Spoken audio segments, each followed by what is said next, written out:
twabihuje n'umunsi mukuru wa paruwasi ku cyumweru 25 ariko kwa gatandatu dufite igitaramo bita ngo Alex Mutagatifu ubundi yitwa Alex Nshimiyimana.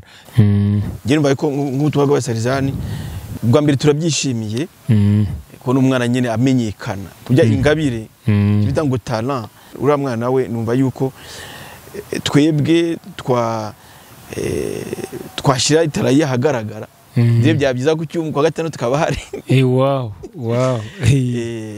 niho rero umuntu abona abantu beza gusanga aramufashije iki niki ariko byabyiza nyine ahari habaye twakwishima cyane. Kwa gatandatu tuzagira igitaramo dutarame tuvuge ibyiza by'umubyeyi Bikira Mariya twishimire kuba turabe twishimire ko twamumenye tunatangiye n'ubuhamya mu byo yagiye adukorera. Hanyuma ku cyumweru rero hazabe umunsi wo gusezerana mu bakristu bahisemo kumubera inkoramutima. Mwiriwe, nitwa Uwituze Alice, nkabandi umukristo hano kuri Kimihurura.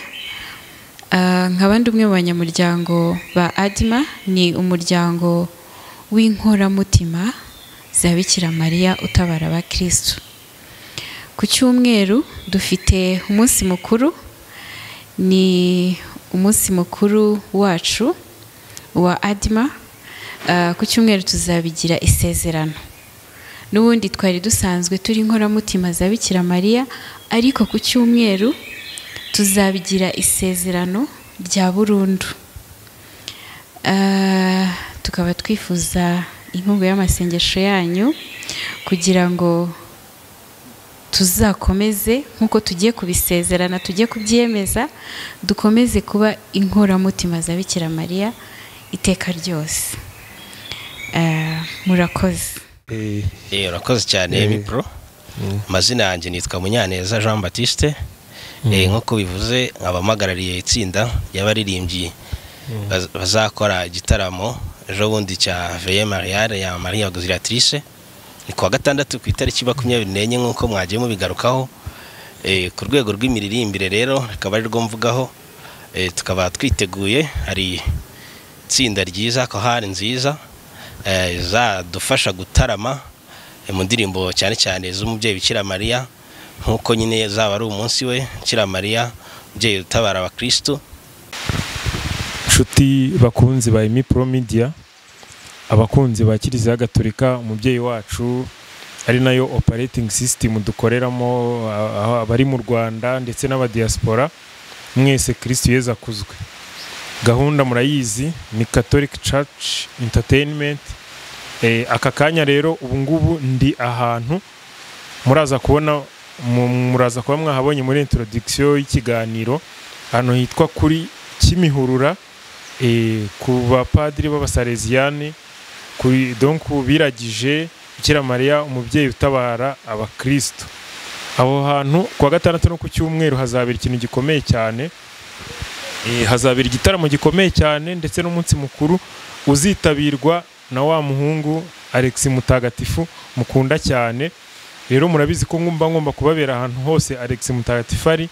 Byansabye rero kujyayo kugira ngo nganire n'abakristo baho mu byiciro bitandukanye, abakuru, abatoya ndetse n'abasaseridoti, batubwire iby'icyo gitaramo n'uwo munsi mukuru Alex Mutagatifu azitabira, n'urundi rubyiruko rugenzi rwe rwinshi cyane, ndetse tunamenye abasalesiani ndetse na byinshi ku mubyeyi Bikira Mariya n'impamvu bamwiragiza. Umwanya no wawe Padi.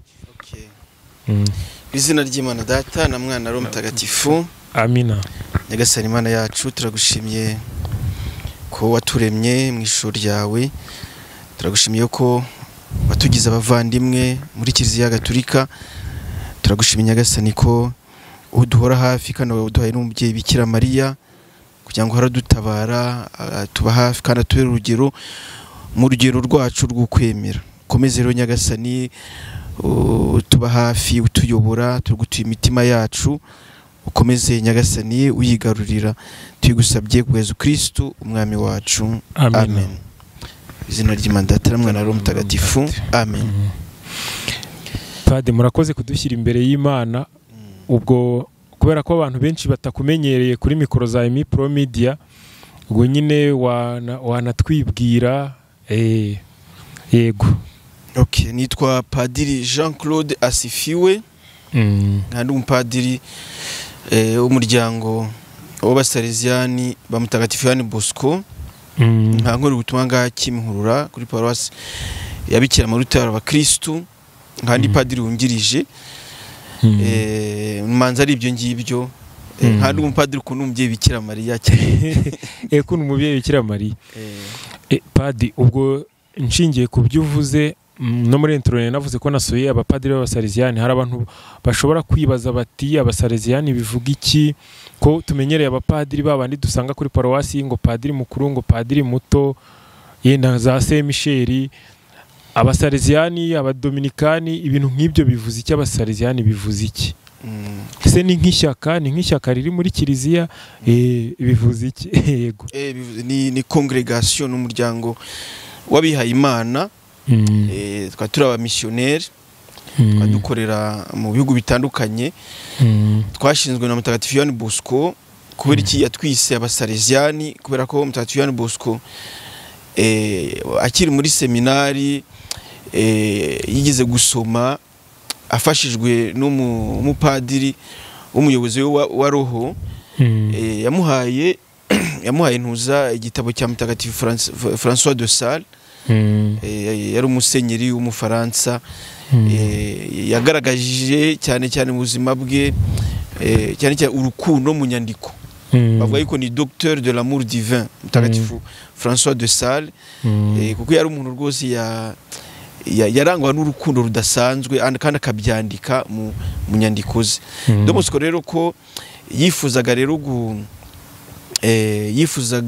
yabonaga ko umubyeyi Bikira Mariya yamuhaye ubutumwa bwo kwita ku rubyiruko rukennye. Yumva ko François Wisale niwe agomba kumubera urugero.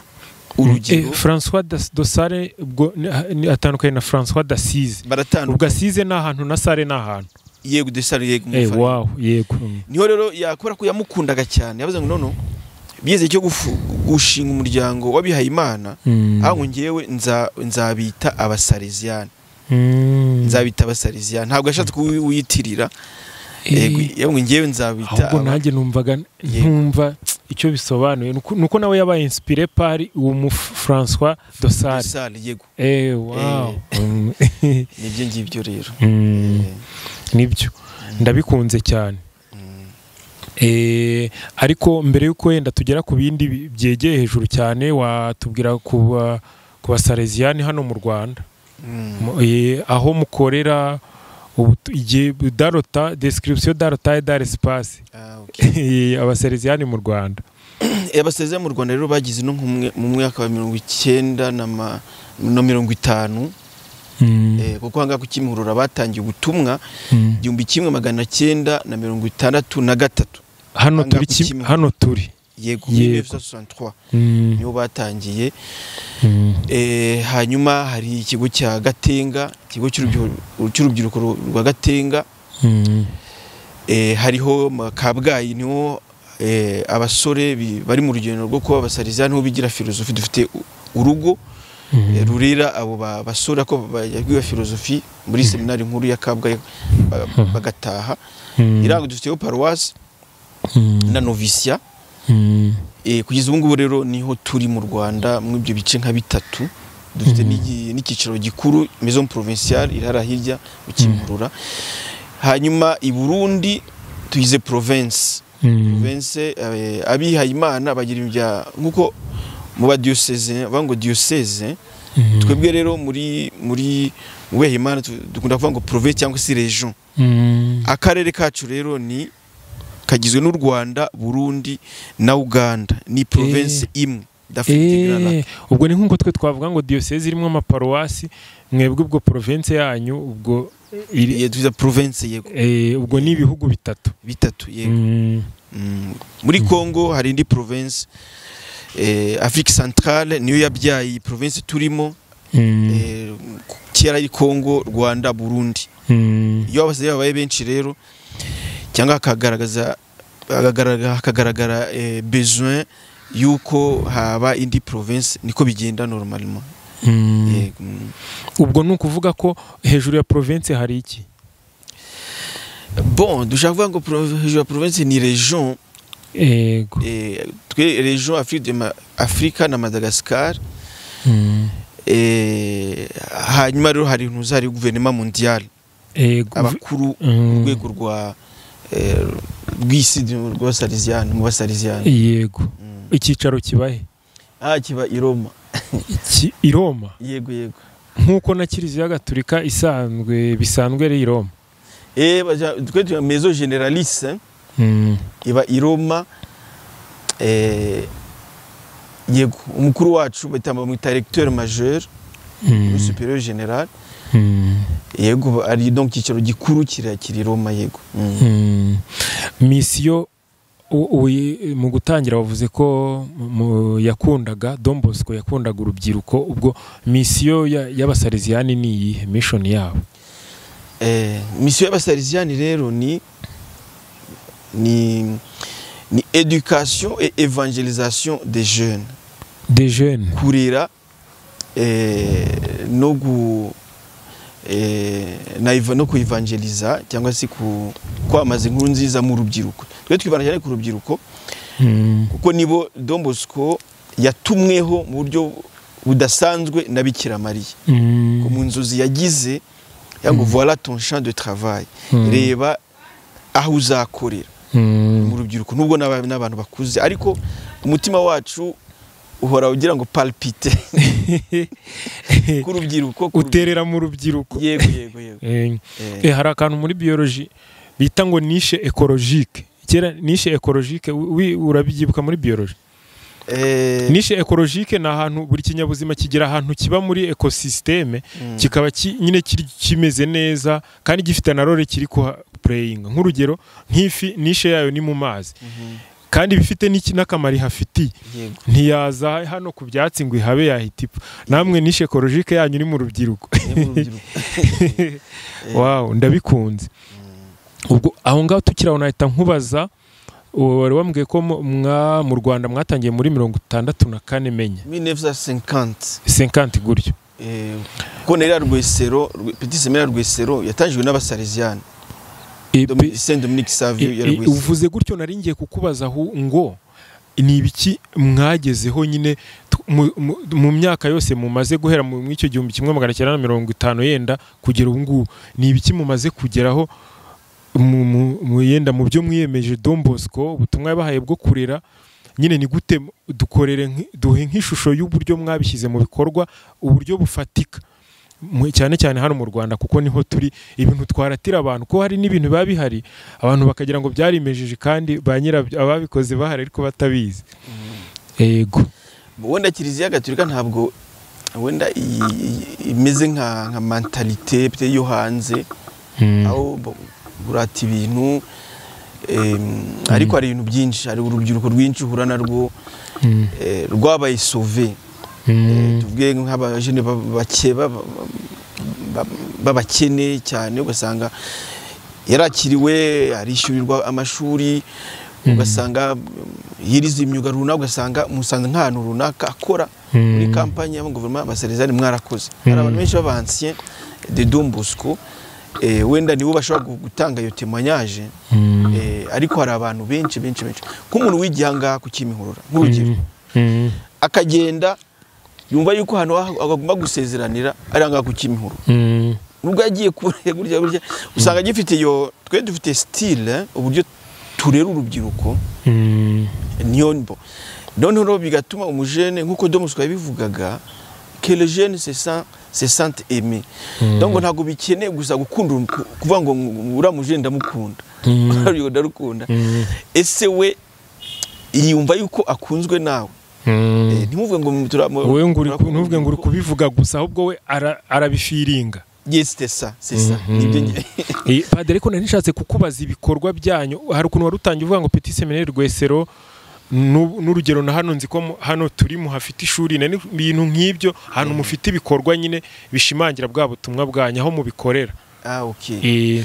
Wenda hanga dufite ishuri Kimihurura iri mashuri kameme hanga mu Rwanda ryigisha neza mu burere qualité. Kwa twembo bwa mbere turaba educateur, hari imiryango muri Kiliziya Gatolika ibizwi nko comme les éducateurs. Hanyuma dufite ikigo cy'urubyiruko cya Gatenga aho abanyeshuri kera twatangiye bakira urubyiruko rwo mu mihanda. Mu mihanda benshi bazaga i Kigali bavuye mu byaro, hanyuma rero akagira ino akibura. Hanyuma rero niho abasalesiani babafashaga kugira ngo bongere umve ko ari abantu ko bakunzwe, akiga imyuga kugira ngo nawe yiretrouve muri societe.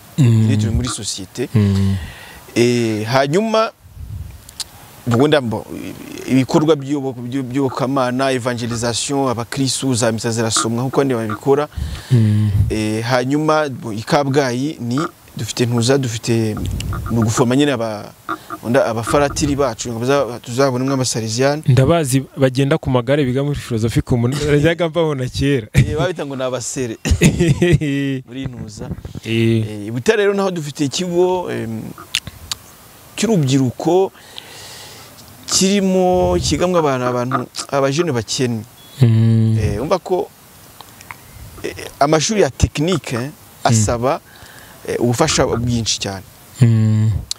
Bakuvuga ngo materiel iki niki usanga abajene badafite amafaranga yo kwishyura. Bigatuma rero abasalesiani bakora iby'ama projet kugira ngo babafashe. Kera tugera inombo abasalesiani twari hari Kicukiro, paroisse Kicukiro yari y'abasalesiani. Paroisse ya Kicukiro yinzi Saint Jean Bosco. Yego. Hariba ngombwa yuko nyine bayisubiza diocese bivanye hari igihe cyo bumvaga ko nkuko abapadiri ba pere batangiza ubutumwa muri paroisse runaka hanyuma bakayisubiza diocese. Hama bakajya handi hantu kugira ngo ntuza. Na kuri Eto Kicukiro yari abasazina bayijeraga. Abantu benshi baribuka cyane, hari amageneration y'abanyarwanda bibuka. Eto Kicukiro niyo IPRS ubungu yaba IPRS. Yego. Niriya Petit Seminaire Rwesero nayo yari yanyu. Yego. Wow. Ndabakunze ndikumva nabo umusalesiani. Nuko nshaje nicyo kibazo. Wa musaze no murayiki nta kibazo. Umurayiki. Ahubwo ubwo kuri iyo ngingo abasalesiani hari nigeze nsoma kuri Google ngo hari abasalesiye n'abasalesiene uravuze n'abarayiki, ubwo se bimeze bite? Mutagatifu Yohani Bosco niwe wagize ko yabonaga ko gukiza urubyiruko kurufasha bisaba abantu benshi. Bangutuma kwishyira hamwe ngo kubera ko ngo ibisenya urubyiruko hari muri 1880 mu Butaliyani ni byinshi cyane. Yifuza yuko rero awe yifuza ko abantu bose baba basalesiani kugira ngo abantu bashira imbaraga hamwe kugira ngo bafashe urubyiruko rwivane mu na gufasha urubyiruko n'uburyo bwo kwitagatifuza. Niko ngo birakenewe yuko muri iki gihe hari ibintu bisenya urubyiruko cyangwa se n'ukwemera. Abantu bagenda batakaza ukwemera. Birakenewe yuko nk'abakristo twishira hamwe tugira umuryango kugira ngo dufashe urubyiruko. Umva rero niyo ntuza no gukemura ibibazo mbese bihari y'ukwemera. Ubwo yifuzaga ko abantu bose baba salesiani, aravuga ati afata abagabo b'abasalesiye hanyuma rero ashinga twebwe turabasalesienne b'imbere abapadiri abikira ba muri kuva. Hanyuma ashinga n'abarayiki. Yego. Hari abasalesiens coopérateurs abafatanyabikorwa ba Mutagatifu Yohani Bosco n'aba n'inkoramutima z'abikira Mariya utari abakristo. Ndumva bakundaga cyane Bikira Mariya ku buryo ki yarabigaragazaga cyane. Yego. Padi, ubwo tugishingiye aho ngaho ku cyumweru umunsi mukuru mufite ushobora kuba ufitanye isano n'ibyo uvuze, wawutubwiraho iki bizaba bimeze bite? umunsi mukuru wo ku cyumweru rero urakomeye wari kuba kwa gatandatu le 24 muri Kiliziya Gatolika niho twizihiza umunsi mukuru wa Bikira Mariya utabara abakristo. Amahanga akimura rero twabihuje n'umunsi mukuru wa paruwasi ku cyumweru le 25 ariko kwa gatandatu dufite igitaramo twashatse yuko abantu binjira muri ambiance y'umunsi mukuru Bikira Mariya abakristo bakoze igitaramo. Niyo hari abantu rero twateguranye igitaramo kandi ndabona bimeze neza. Numva yuko byabyiza abantu nyine bakitabira iyo ntuza icyo gitaramo kimeze neza gisa neza kandi yego nibyo ngibyo. Ko hari amakuru numvise yuko uriya mwana witwa ubwo ndahita mbihuza n'abajene mbanze nkubaze niba umuzi. Hari umwana bajya bita ngo Alex Mutagatifu ubundi yitwa Alex Nshimiyimana. Waramubonye? Kuri za social media naramubonye n'abantu benshi ngiye naramusuye live. Buriya nkamwe nk'abasaleziye bashinzwe urubyiruko mwamuvugaho iki? Ngiye twaraganira dukorana ikiganiro arambwira ngo yifuza no kuzaba padiri. Mu kiganiro twakoranye yarabimbwiye. Ubundi afite imyaka 7 yiga mu wa 3 primaire. Yego. Icyo twe twagira bwa mbere turabyishimiye ko n'umwana nyine amenyekana kujya ingabire bita ngo talent rwose izamura umuntu akagenda agaragara bakamumenya. Hanyuma rero ugasanga niho umuntu agira amahirwe abonye umuntu umufasha. Ngiye mbaye ko nk'utubaga b'abasarizani dupromotinga ayo matala yose nkuko nyine Don Bosco yabayeho mu buzima bwe yari ufite amatala menshi. Ibyo yari umwana w'umukene Don Bosco nawe hanyuma agahura n'abantu baba kubera itala igatuma amenyekana n'ubwenge yarazi. Hanyuma rero akavubona abantu kumufasha. Nicyo tuma rero uriya mwana we numva yuko twebwe twashira itala yahagaragara. Ndiye byabyiza ku cyumwe kwa gatanu tukaba hari. Wow. Niho rero umuntu abona abantu beza gusanga baramufashije iki niki ariko byabyiza nyine ahari habaye twakwishima cyane. Yego. Wow, ko kanuni keza no kuvuga mwebwe n'ubundi bise byinjira mu murongo mu butumwa bwanyu. Ubwo mwiyemeje kumugira umusaleziya. Yene Imana nihamagara twebwe dushiraho nuza ambiance aho nyene Imana imuteramo inuza urubuto rwa vocation.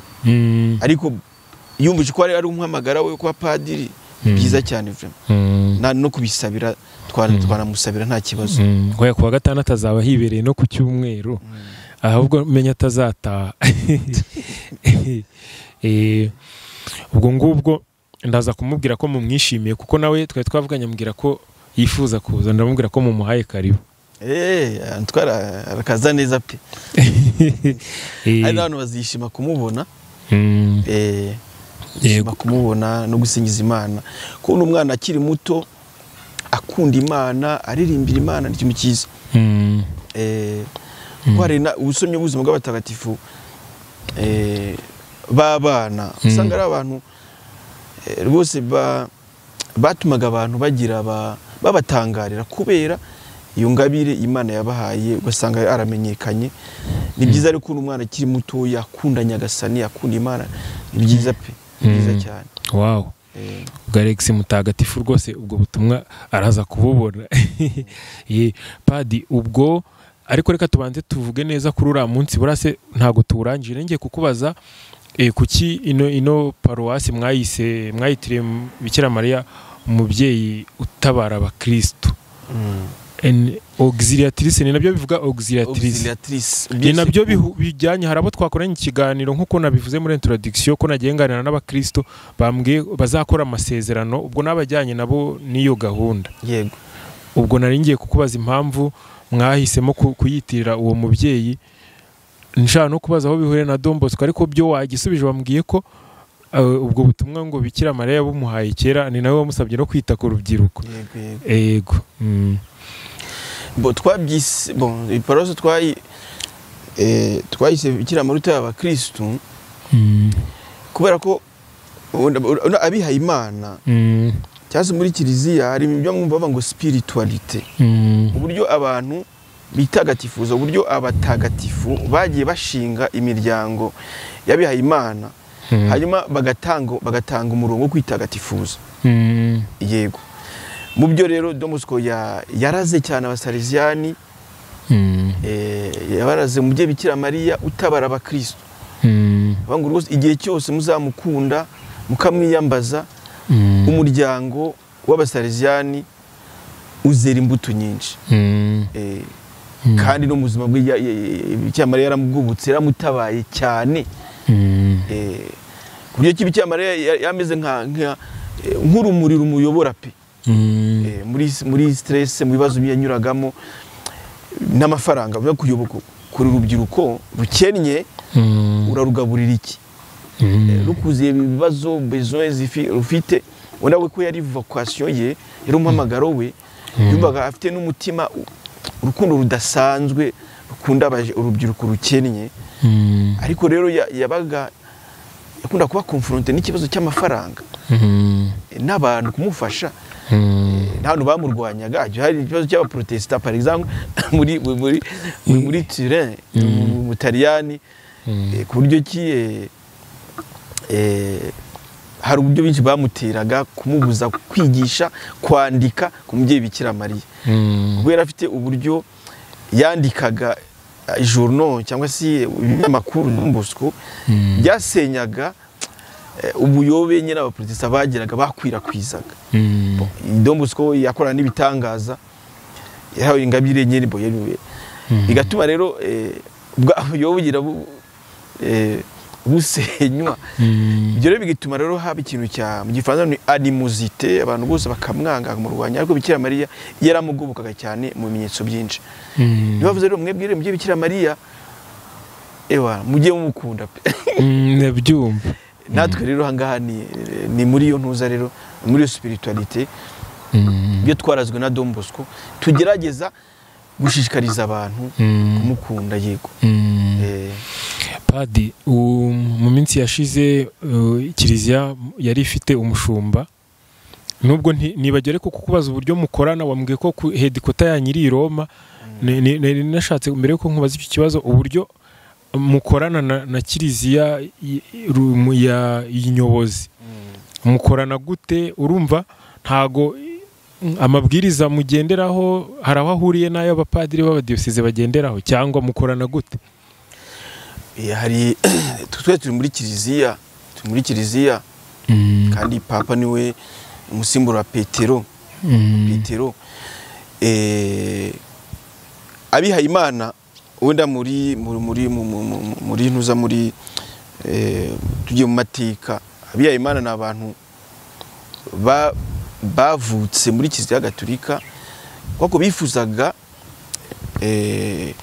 mu Gifaransa ngo vivre la radicalité évangélique, kuko kubera yuko abasanga ubukristo abantu basa nkaho bagenda bacumbagira mu bukristo, mentalite y'isi iki n'iki mateka. Abihaye Imana rero bamurikiwe na Roho Mutagatifu kugira ngo bafashe abandi, bafashe kiliziya, sibyo? Bagiye rero bagira ute bajya mu miryango kugira ngo ivanjiri bayigendere kugira suivre le Christ de plus près. D'abord ni ingabire ya Roho Mutagatifu, ingabire ya Roho Mutagatifu, cyangwa se abihaye Imana ni imbuto Roho Mutagatifu agira yerera kiliziya kugira ngo n'amagambo amwe ngo pour enrichir l'église. Sibyo? Roho Mutagatifu buri gihe cyose iyo hari ikibazo agira ute ara-intervene agasusita abantu abatagatifu mu bihe bitandukanye kugira ngo bafashe kiliziya, kugira ngo kiliziya itere imbere. Bitewe afite ukuntu agenda azana abatagatifu bitewe n'igihe runaka n'ibibazo bihari, bakaza ari ibisubizo by'ibyo bibazo. Ntabwo rero ari peut-être ngo ni irindi dini. Hari igihe cyo umuntu yize kuvuga ngo abapadiri b'abayezuite se nkuko baba ngo ni amaca ntabwo ari byo. Donc muri kiliziya ni spiritualité, hari ingabire y'umutagatifu yerera kiliziya, bigatuma rero kiliziya ikomeza urugendo rwayo cyangwa se ubutumwa bwayo bwo kwivangeliza mu bihe bitandukanye. Muri misiyo yanyu yo kwedika urubyiruko, Papa Francisco witabye Imana ni uwuhe murage yabasigiye mu gihe yamaze ku isi? Kubera ko Papa François mu byo yavugaga nawe yavuga ko yize ku ishuri ry'abasalesiani. Burya yego muri Argentine. Murage yari umupapa kameme, murazi ko yanditse Christus Vivit, baruwa yandikira urubyiruko. Harimo ibintu byinshi cyane bimurikira pastoral, muri urubyiruko, gufasha urubyiruko. Hari baruwa ngiye hanga kukimura nigeze kubyira urubyiruko abanyeshuri kwisoma no kwipresenta, cyangwa se kugira uwo mutima ukunda. Kuko papa yarangwa n'umutima wakundaga cyane, ku buryo ki n'ubugwa neza, ku buryo ki rero nk'abasalesiani twagira ngo ni umusalesiani papa ahubwo. Kandi ngo yari umuyezuite. Ngo education c'est une affaire du cœur. Kugira ngo rero umujene urubyiruko ni ikintu kireba umutima ukunda. Udafite umutima ushobora kurira nyine abajene cyangwa se kuba rero ni Papa François rwose yagiraga mu byo yerekanaga, uburyo yabanaga n'abantu n'inyandiko ze, uburyo yashimangiraga, wasanga ari umuntu uvuza guhuza abantu, kubana neza. Yego. Dufite umupapa mushyashya, ni igiki mumutegerejeho iki mu butumwa bwayo?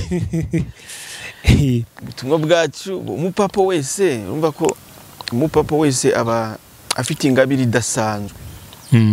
Sibyo? Kandi buri umupapa wese yagiye, abapapa bose bagiye bajyaho usanga bajyaga batungura isi. Numva yuko rero ntawe ushobora ngo tumutezeho ibintu runaka, ariko turazi ko afite ibintu byinshi cyane. Niteguye surprise nziza azatuzanira. Yego. Unamurebye uburyo aganira n'abantu, uburyo ari simple, uburyo n'amagambo yavugaga la justice sociale, ntimugire ubwoba, Kristo yazutse. Kwa gihe cyusa nk'abakristo barangwa n'ubwoba, kuvuga ukwemera kwawe nk'ari ibintu bisebeje. Hari abantu benshi nzi usanga bavuga ukwemera kwawe igitangaza Imana kugira, ugasanga ari umuntu. Papa rero ingena icyankuzeho giva ngo Yezu yazutse, asura muri gamo Yezu Kristo, abonekera intumwa ze, ntimugire ubwoba, la paix soit avec vous. None ariko hari umuntu ushaka bizo ku kiliziya,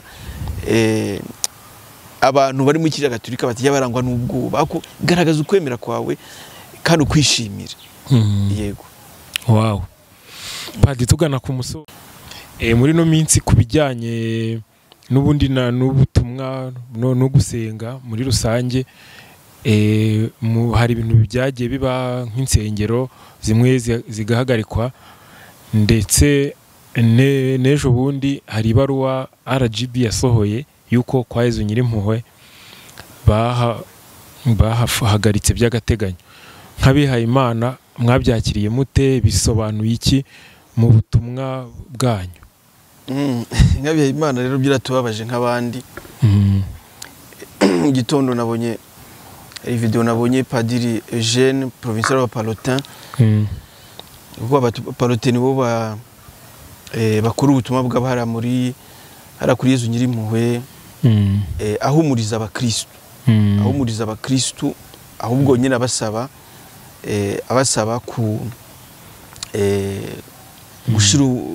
gukora contribution kugira ngo nyine hubakwe, nyine ubahirize ayo mabwiriza ya RGB.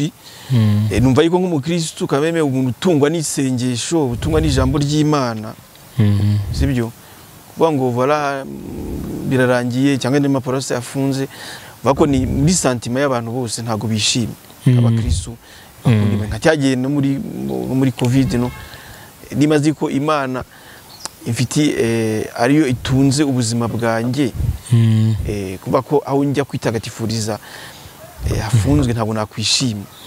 Gituma rero ubundi abakristo ni ugusenga cyane, bizo kwemera, hanyuma rero bakagerageza gushira mu ngiro nyine amabwiriza no gushira hamwe uburyo kugira ngo bongera abona no kwitagatifuriza. Nibyo ibyo ngibyo nabyo bari bantumye ngo mbikubaze. Padi, bwo tugana ku musozo n'iki kiwabwira abakristo tunagana ku musozo unadusoreze ikiganiro, ni hari umwanya cyane, niba hari icyo wakongeraho. Icyo cyo kubwira abakristo mbona yuko umubyeyi Bikira Mariya nubwo tumuvuga unagenda agize amahirwe yo nda muri specialisation yanjye na nyuma by padiri nize mariologie kwa profundisa mbese imyo ya Bikira Mariya, numva yuko Bikira Mariya twisha byinshi cyane, kuko ari abantu babaho mu kwemera usanga muri ari mu kirere, kandi kiriziye tubwira ngo no Bikira Mariya n'uwisunga neza mu gihe Bikira Mariya ntabwo uzatakara mu kwemera kwawe.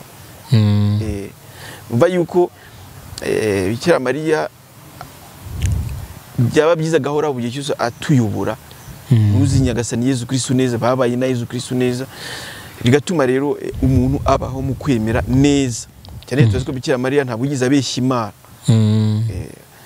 urugero rwo kumvira, urugero rw'iki ntabwo yigize abeshya Imana, kandi n'abandi bantu benshi usanga batanga ubuhamya ku buvunyi bwa Bikira Mariya. Umva yuko rero Bikira Mariya abantu hari utwigiraga bavuga yuko ngo hari icyo Bikira Mariya ngo hari igihe cyo bajya bamwanduza. Umuntu akavuga ngo nyine uko yishakiye, kandi bazi ko Kiliziya imuha agaciro cyane. Parmi les trésors Nyagasani Yezu yahaye Kiliziya harimo Bikira Mariya. Urona agatabo mfite, gatabo titre yawo ndakari mu Gitaliyani, ari umuprofesseur umutuye yaratwigishaga I primi canti ya Mariya, ngo indirimbo za mbere kuri Bikira Mariya. Yewe yerekana ko habayeho abahanga muri Kiliziya, noneho akabona yuko kugira ngo agaragaze urukundo yari afitiye umubyeyi Bikira Mariya, wenda barandikaga ibitabo, aho no kwandika ibitabo ntago bihagije, ko abantu bake nibo basoma. Niho abantu bayiza bahinduka aba poet, yego, bakompoza indirimbo za Bikira Mariya kugira ngo naba abantu rubanda rugufi rumenye Bikira Mariya, iyo doctrine ya Kiliziya ije, donc abantu bayimenye. Usanga rero indirimbo nyinshi kuri Bikira Mariya zikundwa cyane. Ngiye tubaro ni igitaramo twagiye kuze, turabizi neza yuko abantu bakunda cyane umubyeyi Bikira Mariya mu ndirimbo.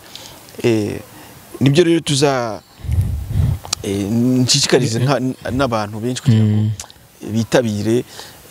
Oya, bazaza ndabizi kora ko umubyeyi Bikira Mariya baramukunda, ahubwo benshi ntago bari babizi. Iyo abantu bamenya hano umubyeyi Bikira Mariya abari nyine abantu bakunda kujya kumuhimbariza, bahita bizana.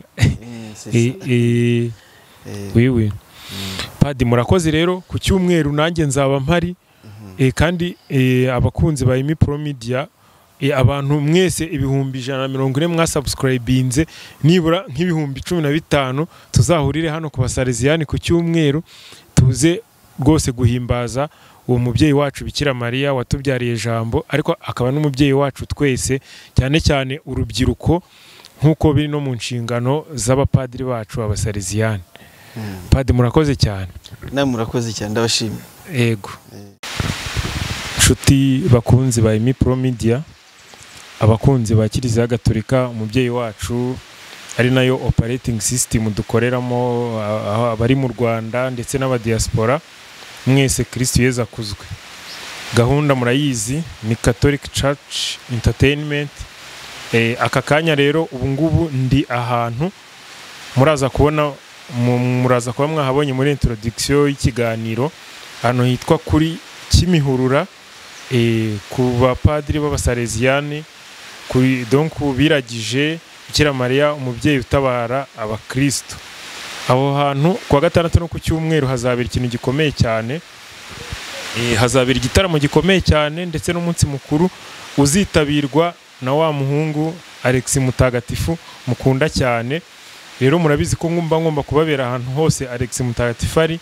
Byansabye rero kujyayo kugira ngo nganire n'abakristo baho mu byiciro bitandukanye, abakuru, abatoya ndetse n'abasaseridoti, batubwire iby'icyo gitaramo n'uwo munsi mukuru Alex Mutagatifu azitabira, n'urundi rubyiruko rugenzi rwe rwinshi cyane, ndetse tunamenye abasaleziyani ndetse na byinshi ku mubyeyi Bikira Mariya n'impamvu bamwiragiza.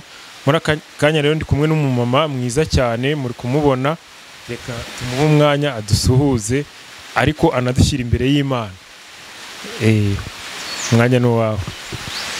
Yesu Kristo akuzwe iteka ryose. Reka dushimire Imana yongeye kutugabira ingabire y'ubuzima, inaduhaye n'uyu mwanya kugira ngo twongere tuvuge ibyayo. Ku izina ry'Imana Data na Mwana na Roho Mutagatifu, amen. Nyagasani Mana, Mana igira neza, soko y'ubuzima, soko y'ibiriho byose, twongeye gushimira kuri uyu munsi w'igitangaza wongeye kuturemera. Niwemeye ko tubyuka amahoro, aka kanya tukaba twongeye gukomeza kuvuga izina ryawe, ubisingirizwe. Data mwiza wo mu ijuru, rero tugushimiye urukundo dukunda rutagereranwa, rwatumye uduha n'umwana wawe kugira ngo aducungure, twongere tube abagenerwa murage. Turabigushimiye. Tuguterera uyu mwanya tugiye kuba turi hano tuganira ku byawe. Turakwinginze ngo wowe ntaba ari twe tuvuga, ahubwo Roho Mutagatifu atumurikire, tuvuge ibikwiye kandi bifitiye umumaro abatwumva bose.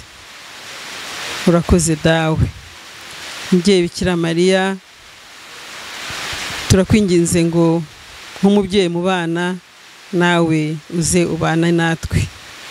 Ndakuramutsa Mariya, ujine muhorana n'Imana, wahebuje abagore bose umugisha, na Yezu umwana wabyara asingizwa.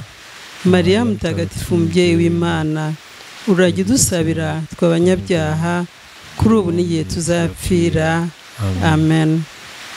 Niba Imana Data na Mwana na Roho Mutagatifu nk'uko bisanzwe iteka, nibawe n'ubu n'iteka ryose, amen. Ku izina ry'Imana Data na Mwana na Roho Mutagatifu, amen. Mama urakoze kudushyira imbere y'Imana. Ubu tugiye gukora ikiganiro cyiza cyane, tuyobowe na Roho Mutagatifu. Watangira rero twibwira mbere y'uko yenda tujya mu kiganiro cyimbitse, katwibwira nyine ku buryo nyine kwa kundi umuntu mukuru yivuga. Murakoze.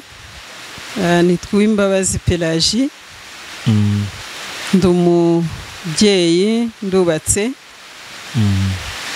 nkaba rero ndi n'umukristo gatolika, nkaba nsengera muri iyi paruwase yitiriwe Bikira Mariya utabara abakristo. Shesha kanguhe, maze imyaka 34 nubatse. Umaze 34? Wow. Nkaba rero nkunda umubyeyi Bikira Mariya, ari nayo mpamvu nahisemo gusengera muri iyi paruwase kugira ngo njye nza mwitagatifurize ndi kumwe n'umubyeyi wacu Bikira Mariya. Ukunda umubyeyi Bikira Mariya? Niyo mpamvu wese uvuga utereka niyizire hano mu basaleziyani? Nibyo, ndamukunda cyane.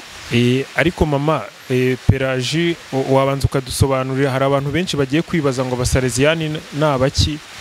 Nyine hari ukuntu tumenyereye abapadiri babandi tubona kuri paruwasi, kandi nta yandi mazina tujya tubita, nyine tubita padiri mukuru cyangwa padiri muto.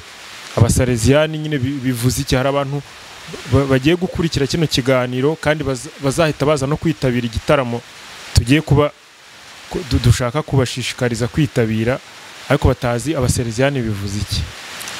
Abasaleziyani ni umuryango nawo nk'uko hari imiryango inyuranye muri Kiliziya Gatolika, buriya mu bapadiri mu hagiye habamo imiryango inyuranye.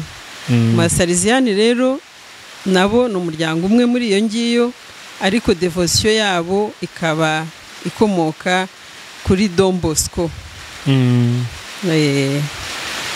Bakaba ari abantu rero, Don Bosco akaba ari umuntu nawe wayobowe cyane mu mikorere yose, mu byo yagiye akora byose, birimo cyane cyane kwita ku rubyiruko ndetse n'abatishoboye, ariko ibyo byose akabikora ayobowe n'inama Bikira Mariya yagendaga amugira. Izo nama rero yakazikora, ni naho hanavuye ko kumenya guha agaciro cyane mu basaleziyani, guha agaciro cyane umubyeyi Bikira Mariya utabara abakristo, kubera kumwiyambaza kenshi mu bibazo binyuranye, cyane cyane nanakubwira mu gihe ubu isi yari mu buyobe, yarimo yugarijwe, Kiliziya yugarijwe cyane n'ubuyobe ndetse n'ubuhakanyi. Icyo gihe rero Padiri Pio, ndetse kugeza naho Padiri Pio yaje gufungwa azize ukwemera kwe, arafungwa ajya mu Kiliziya, ajya mu munyururu, ariko ntibacika intege, bashishikariza abakristo bose gusenga cyane, ariko biyambaza umubyeyi Bikira Mariya.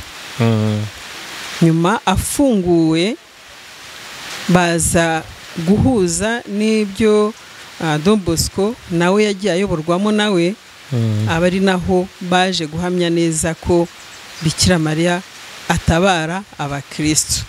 Kuva icyo gihe banamwubakira chapelle. Pelagie, kubera iki ukunda umubyeyi Bikira Mariya ukamukundira hano Kimihurura mu basaleziye de Don Bosco? Kuki utamukundiye Kibeho cyangwa n'ahandi? Kuki wahisemo kumukundira hano mu basaleziyani? Mu by'ukuri ndamukunda, ni Kibeho ndamukunda, ariko cyane cyane spiritualite y'abasaleziyani ifite ukuntu yankuruye, ituma numva ngomba kuhaba, cyane cyane ko ari na hafi yaho ntuye. Na kiriya kintu cy'uko buri kwezi kuva ku itariki ya 15 kugeza kuri 24 tuba dufite uburyo turi mu masengesho y'umwihariko muri Neven na Bikira Mariya utabara abakristo. Ibyo bintu rero byamfashije kumva ndi hafi cyane y'umubyeyi Bikira Mariya utabara abakristo, kandi nta handi nabibonaga handi hatari hano. Pelagie, ndagira ngo ubishyire mu buzima buri concret, ubikonkretize, bive muri abustre. Tuvuge ko mu bantu bagiye gukurikira kino kiganiro harimo n'abana batoya. Ni gute Bikira Mariya atabara abakristo cyane cyane mu Rwanda? Ni gute tubishyire muri context y'u Rwanda? Ni gute abatabara koko mu buzima bufatika?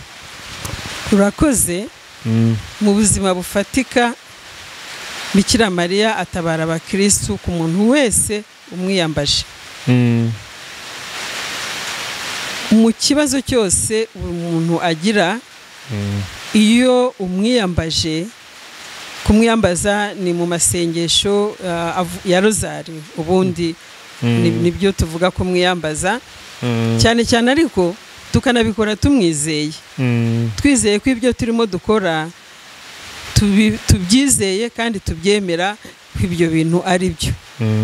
nta wamwiyambaje rero wigeze abura ubutabazi mu buzima. Reka nguhe nk'urugero, twese ngenda umubyeyi, yego, nawe ufite ababyeyi, yego, ariko mama wawe ntacyo washaka agifite ngo akikwime, utaranabimubwira. Umubyeyi iteka ahora areba icyo umwana akeneye. Njye rero mu buzima Bikira Mariya ni mama, ntabwo mvuga ngo ndamufata nka mama, ni mama yabanye nanjye muri byinshi ntashobora kurondora ahangaha. Pelagie, tubwire nk'utuntu nka dutatu yagukoreye umubyeyi Bikira Mariya, nk'uko uvuga uti yenda mama, yenda kera hari nk'utuntu wibukira kuri mama wawe yaba yaragukoreye, yakugure nk'ikanzu nziza wakomejwe, cyangwa akandi ka gift yaba nk'ibintu yagukoreye. Turi kubwira abana batoyi tubakundisha umubyeyi Bikira Mariya. Urakoze cyane. Bagiyewe nakubwira yuko kuva mu mibereho yanjye cyane cyane aho mariye kuba mukuru, nubatse ubuzima bwanjye, urugendo mu rugo, urugendo mu kazi, intervention ya Bikira Mariya nabonye ari ndasimburwa mu buzima bwanjye bwa buri munsi. Ariko cyane cyane hari ikintu kimwe cyankoze ku mutima gikomeye. Mu mwaka wa 2021 nagize urugendo ngiye i Butare, mpaguruka imuhira, ndenze Nyabugogo ntangira kuvuga ishapure. Ngeze hariya ka Muhanda, hariya hahoze isoko ku Ruyenzi, yego, haza fuso ituruka hariya hahoze isoko bayisunika. Nge ntago nari nayibonye, naragendaga gusa ndi kumwe. Wari utwaye? Ntwaye, yego, ndi kumwe no muvandimwe wanjye twari tujyanye, umugore wa murumuna w'umugabo wanjye. Yego. Imodoka ibura frein, yari imodoka yo mu bwoko bwa fuso. Za zindi zateye zimwe zijya ibura frein. Mu by'ukuri nabaye mbona nka filime, ariko yari igiye gukubita muri Rubavu.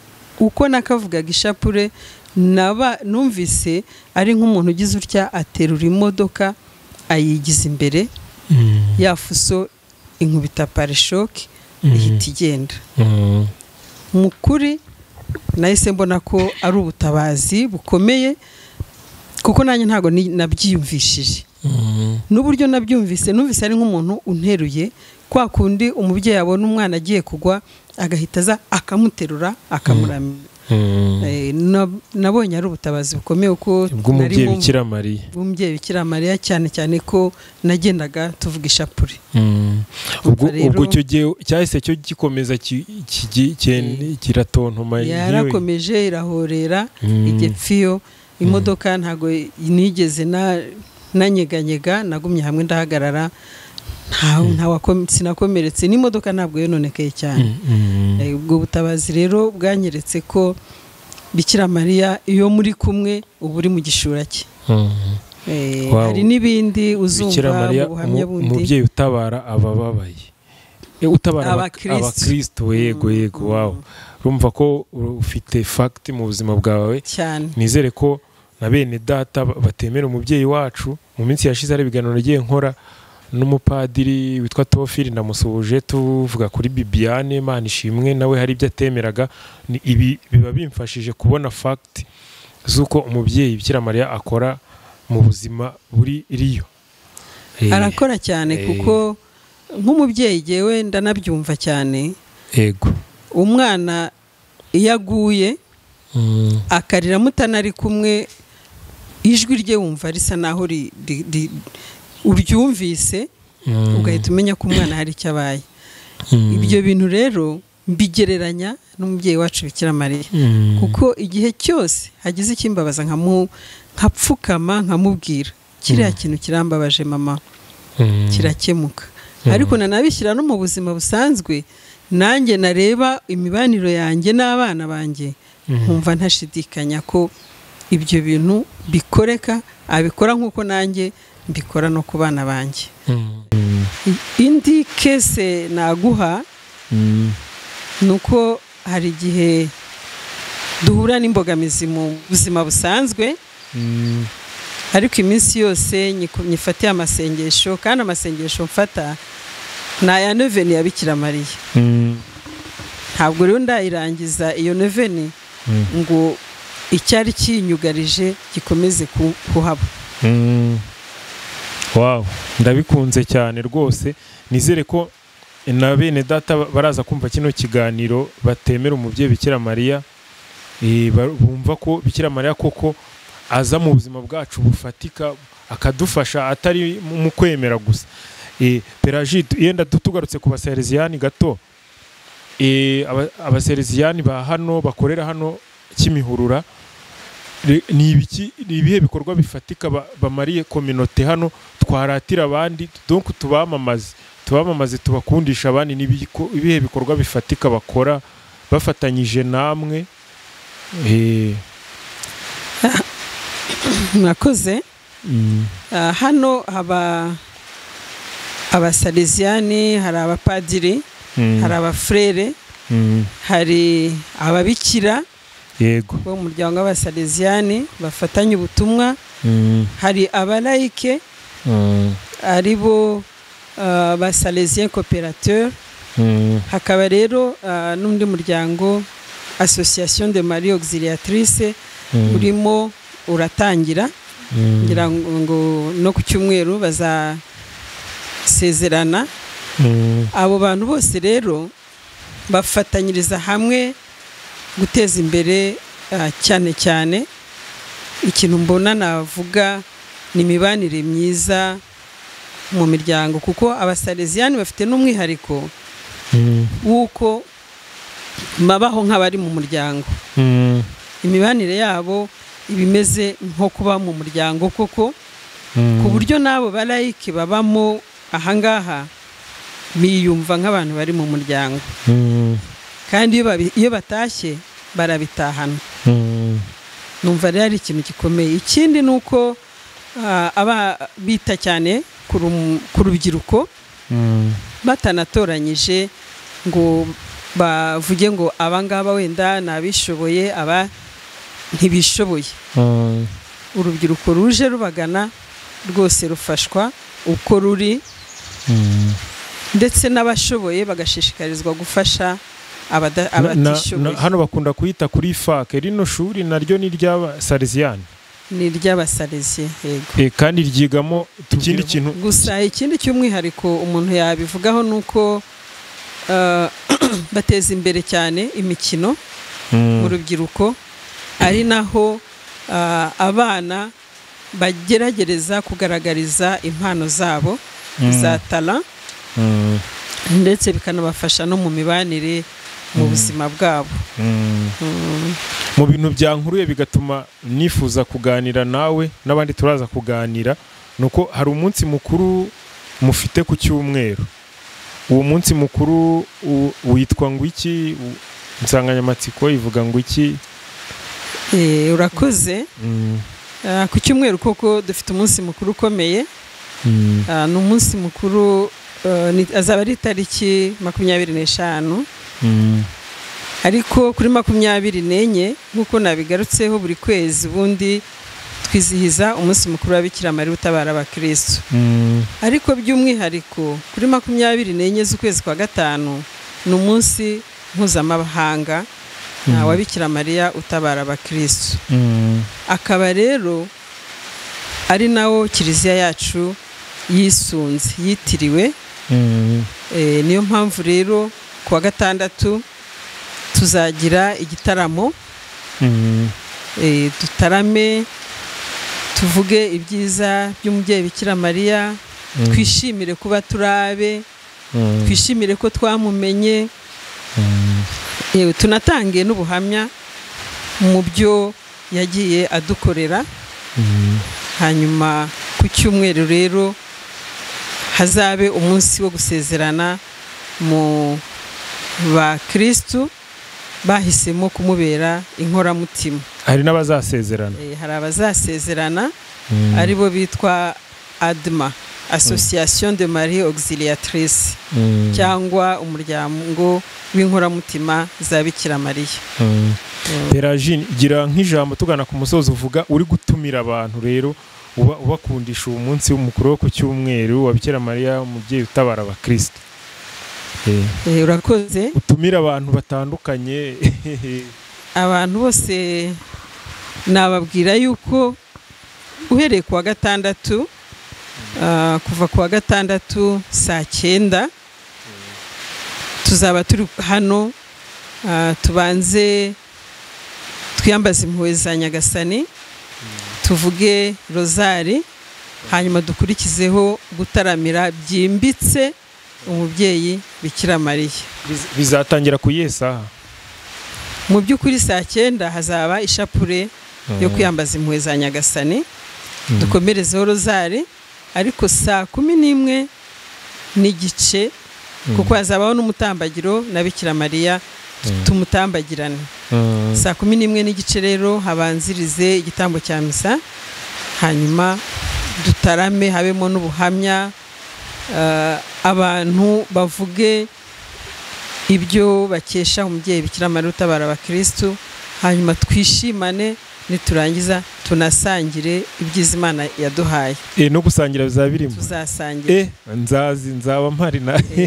Hanyuma rero ku cyumweru rero byo mu gitambo cya misa ya saa 5 nabwo hazaba misa, habe nayo masezerano y'abanyamuryango ba ADMA, hanyuma nabwo niturangiza twongere dukomereze mu byishimo n'umubyeyi wacu Bikira Mariya. Abantu mwese rero turabatumiye, nimuze dusangire uwo munezero wo kuba abana ba Bikira Mariya, muze dufatanye mu kumuvuga, mu kumukunda no kumukundisha abatamuzi. Murakoze cyane Peragine. Niriwe, nitwa Uwituze Alice, nkabandi umukristo hano kuri Kimihurura. Nkabandi umwe mu banyamuryango ba ADMA, ni umuryango w'inkoramutima za Bikira Mariya utabara abakristo. Ku cyumweru dufite umunsi mukuru, ni umunsi mukuru wacu wa ADMA. Ku cyumweru tuzabigira isezerano. N'ubundi twari dusanzwe turi inkoramutima za Bikira Mariya, ariko ku cyumweru tuzabigira isezerano rya burundu. Tukaba twifuza inkunga y'amasengesho yanyu kugira ngo tuzakomeze nkuko tugiye kubisezerana, tugiye kubyemeza, dukomeze kuba inkoramutima za Bikira Mariya iteka ryose. Murakoze. Imbere yanjye hari uhagarariye abaririmbyi kugira ngo atubwire uko ku ruhande rw'imiririmbire biteguye. Reka tumuhe umwanya adusuhuze. Urakoze cyane Mipro. Amazina yanjye nitwa Munyaneza Jean Baptiste. Nkuko bivuze abamagarariye itsinda y'abaririmbyi bazakora igitaramo ejo bundi cya Veille Mariale ya Marie Auxiliatrice. Ni kuwa gatandatu ku itariki 24 nkuko mwagiye mubigarukaho. Ku rwego rw'imiririmbire rero akaba ari rwo mvugaho. Tukaba twiteguye, hari itsinda ryiza ko hari nziza zadufasha gutarama mu ndirimbo cyane cyane z'umubyeyi Bikira Mariya, nkuko nyine zaba ari umunsi we Bikira Mariya umubyeyi utabara abakristo. Tukaba rero tubatumiye cyane cyane abantu bakunda umubyeyi Bikira Mariya, abakristo muri rusange Gatolika, muzaze dutaramane, bizaba ari byiza. Indirimbo nyinshi murazizi, ntago tuziharira umwanya, tuzakoresha indirimbo tuzi. Hari amakuru numvise yuko Mariya Mutagatifu nawe azitabira kino gitaramo nk'abaririmbyi, mwabyakiriye mute? Urakoze cyane. Uriya mwana nkuko bivuze mwise Mariya Mutagatifu, eko yitwa Alexis. Harimo indirimbo ye yaririmbye gatrendinga ikagenda yamamara cyane, kubera abakristo ba hano ku Kimihurura rero nabo barayikunda. Rero niyo mpamvu twifuje ko nawe yaza, tucyumva nyine bishoboka abakristo kuko bari babisabye barabitwemera, dusanga umwana araboneka, turavuga ati abakristo rero ni abacu, nta mpamvu yuko umwana ataza, tukazaba ari ibyishimo. Rero twarabyishimiye kuba azaza, tukazaba turi kumwe. Abakristo tuzi ko bazabikunda, namwe mutaramubona mwifuzaga kumubona, nta kibazo, ni karibu. Nta n'ubuntu kwinjira, ni mu kiliziya, ni mu nzu y'Imana. Murakoze. Urakoze cyane. Murakoze. Nitwa Theophile niyo duhorana, ndi umujene, ndi urubyiruko, nsengera hano kuri paruwase ya Kimihurura.